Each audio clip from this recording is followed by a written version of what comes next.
So I hear you asking yourself, how can I go and get a very helpful rating on Epinions? Well, that's a great question, but first things first, stop talking yourself out loud. You're starting to make everyone wonder. Good. Now that we have that covered, let's talk about Epinions.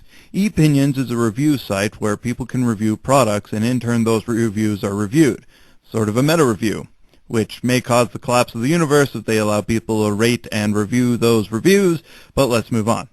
How can I, or you, an average American, yes, that's better, write a very helpful review? Well, there's multiple steps that need to be taken in order to go and get a very helpful, of course, being the best ranking you can have. One of the best things you can do is write a review on something that hasn't had a review before.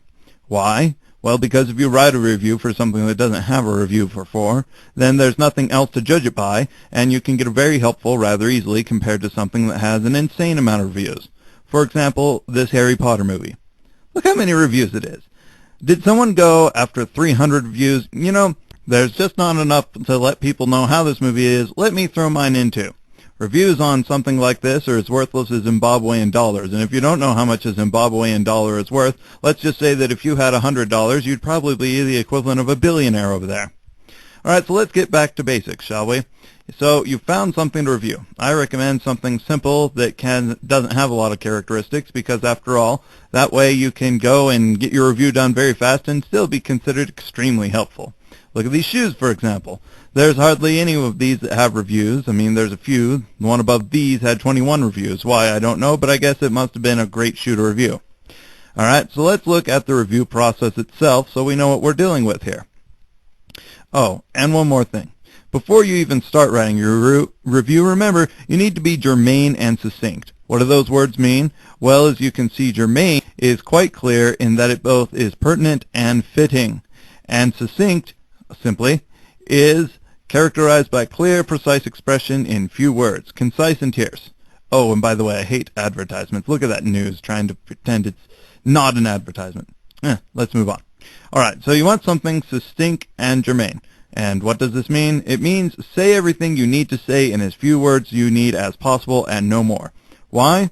Well, let's take a little look. Here's a review. Okay, so far nothing unusual.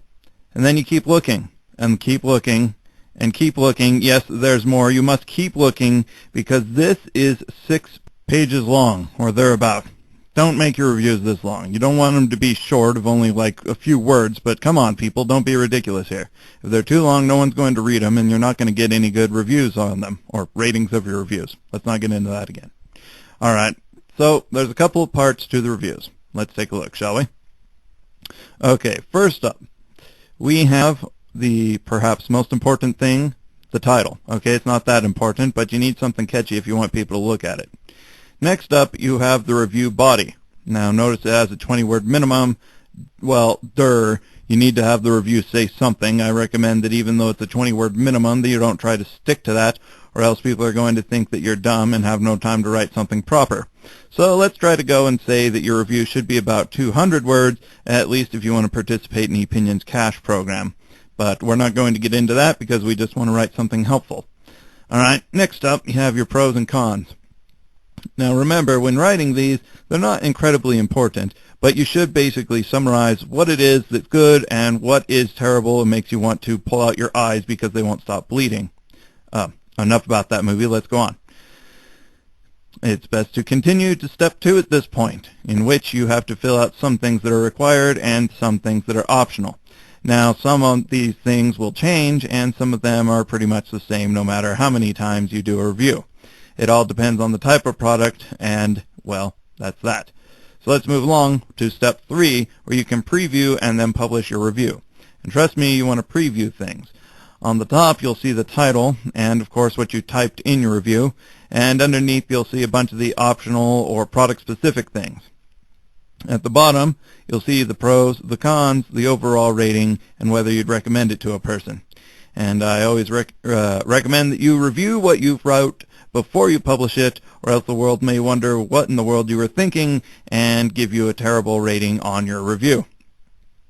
So let's go and take a look then at what happens after your review gets published. When it's first, you're going to see people giving it show or don't show ratings. and these are whether or not this rating should show up on the main page. After so long, though, people are going to actually start rating it on the quality of the content and saying whether it's good or if it's bad or if it's wretched.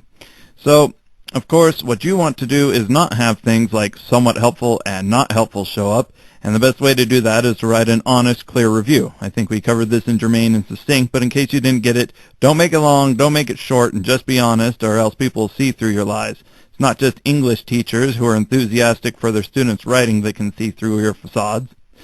So now that you've finally gotten very helpful, keep in mind that the sooner that you write a review about something and the moment that you get it on there, it's going to be started to look at. So the older your review is, the more likely it's going to be rated by people and the more likely it's going to have very helpfuls, especially if you're not smarmy and you actually give people information they would use, which I suppose is the most important information of all that you need for this. Go and write what people would want to know. If you're writing about shoes, for example, yes, I know it keeps coming back to shoes, but don't worry, it's not a foot fetish. If you write about shoes, you need to let people know of the quality of the material, the soles, if it pinches, if it's not wide enough, if it's not long enough, and all sorts of other things that are pertinent to footwear. If you go and you start talking off about how the color isn't exactly right because it doesn't match your eyeshadow, then you're not going to get a very helpful rating at all. So what have we learned from this? We've learned that if you want to have a good review, you need to follow a few simple steps, a few simple guidelines, be honest, write well, review what you've done, and if you found this review helpful, send me money. Lots